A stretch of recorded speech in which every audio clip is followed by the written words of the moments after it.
नमस्कार।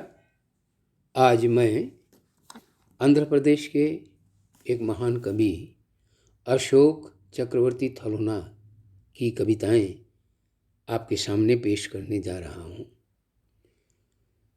7 नवंबर 1949 में जन्मे अशोक चक्रवर्ती थलोना अपने कॉलेज जीवन में शब्दों से खेलने का प्रयास करते थे। फिर उन्हें कविता लिखने की इच्छा हुई, प्रशंसित हुए और लिखने का सिलसिला चलता रहा। स्वामी विवेकानंद और रविंद्रनाथ का प्रभाव उन पर है। उनकी कविता में प्रकृति प्रेम, मानव प्रेम, प्रदूषण मुक्त परिवेश, शांति और अमन की वार्ता देखी जाती है। 90 से अधिक देशों में उनकी कविता के पाठक साग्रह अपेक्षारत रहते हैं। 40 से भी अधिक भाषा में उनकी कविता अनुदित हो चुकी है। राष्ट्रीय और अंतर्राष्ट्रीय अनेक पुरस्कार श्री अशोक जी को मिल चुका है। आंध्र प्रदेश के यह कवि के कवि कर्मों से हम गौरव अनुभव कर सकते हैं। यहाँ उनकी 3 कविताओं का हिंदी अनुवाद प्रस्तुत किया जा रहा है। 2 कविता मैं अशोक वर्मा पाठ कर रहा हूँ और तीसरी कविता वंदना पंकज वर्मा प्रस्तुत कर रही है। आशा है आप कविताओं का मर्म उपलब्धि कर लुत्फ उठाएंगे। धन्यवाद। पहली कविता इफ़ वी कंसीडर, गर हम करें अमल। दिन ढल जाते, वर्ष भी जाता बीत, कुछ हर्ष और विषाद अधिक। अंतहीन आकांक्षाओं का हो शिकार, निरंतर चलना, अनिश्चित मौसम का सह आघात। अवसादग्रस्त जीवन, समय को जाता भूल। प्यारे, है क्या यही सुनियोजित जीवन? मृग तृष्णा के पीछे सदा भटकन। असली उद्देश्य जीवन का हम जाते भूल है समय, अप्रतिहत और अनमोल। निस्संदेह उस पर गर हम करें अमल, तो जिंदगी की दिशा जाएगी बदल। दूसरी कविता रियलाइजेशन, बोध।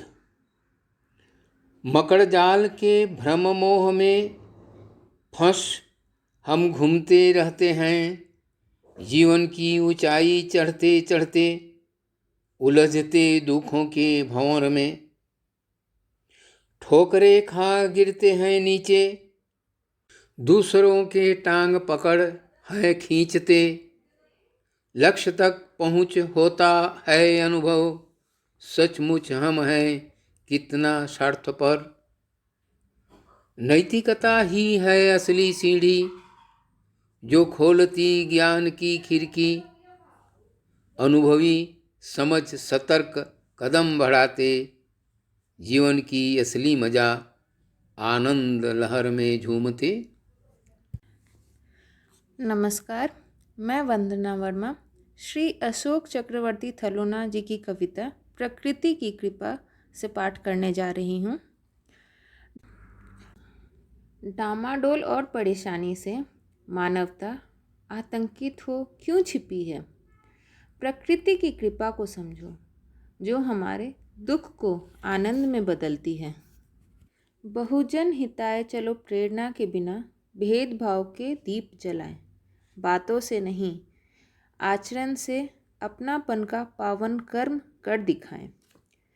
यदि हम पर्यावरण के पूर्व अवस्था में लौटने का सहायक बने, यदि हम पर्यावरण पर दबाव दूर करने का अभिलाषा रखें मन में, जो सामूहिक प्रयास से परिवेश को पूर्वावस्था में ला सकेंगे, बढ़ते प्रदूषण को अधिकाधिक मात्रा में घटा सकेंगे। जहाँ का परिवेश अब तक ठीक है, उसे रोकना है और बचाना है। भूमि को उर्वर, उपजाऊ और टिकाऊ बनाए रखना है। स्वस्थ पर्यावरण के लिए पेड़ लगाना बहुत ज़रूरी है। चलो हम उसे बचाएं और जमी, जाति, संप्रदाय को दूर हटाएं।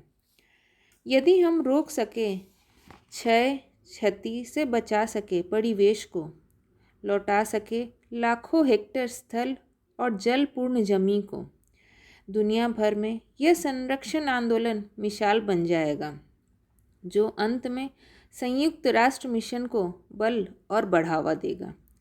चलो फिर से संजोए जीवनदायिनी प्रकृति को। वही हमारी है संपत्ति। संयुक्त राष्ट्र का परिवेश सुधारने का दशक कार्यक्रम 2021 से 2030 का बने सहभागी। पेड़ लगाएं शहरांचलों में, पार्कों में, स्कूल कॉलेजों में। प्रकृति निर्भर समाधान को समर्थन जताए दिलो जान से। वैश्विक महामारी और जलवायु संकट पर डाले स्थायी अड़चन। सामूहिक प्रयास से जल्द ही मानवता को विजयी बनाएंगे हम।